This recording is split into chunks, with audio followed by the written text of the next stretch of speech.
अवधूत चिंतन श्री गुरुदेव दत्त. अक्कलकोट स्वामी महाराज की जय. श्री स्वामी समर्थ. नमस्कार स्वामी भक्त हो.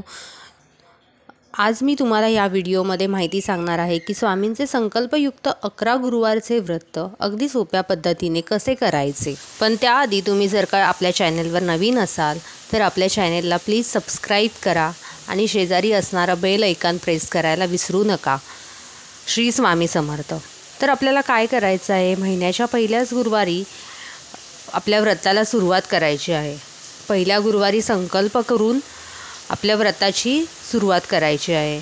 3 महिने आपल्याला कोणताही मांसाहार करायचा नाही आहे, म्हणजे मांस, मटण, मच्छी असं कुठलाही पदार्थ खायचा नाही आहे. फक्त गुरुवारी ब्रह्मचर्य पाळायचं आहे.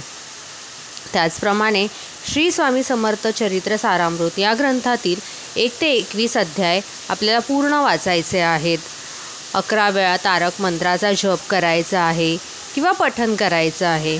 11 माळींचा जप श्री स्वामी समर्थ असा करायचा आहे. त्याचप्रमाणे स्वामींच्या मूर्तीला दही, दूध, मध, साखर या पदार्थांनी अभिषेक करायचा आहे आणि स्वामींच्या चरणाशी चाफा किंवा गुलाब ही त्यांना फुले प्रिय आहेत, तर त्यांच्या चरणाशी अर्पण करायची आहेत आणि स्वामींना नैवेद्य दाखवायचा आहे. श्री स्वामी समर्थ. धन्यवाद.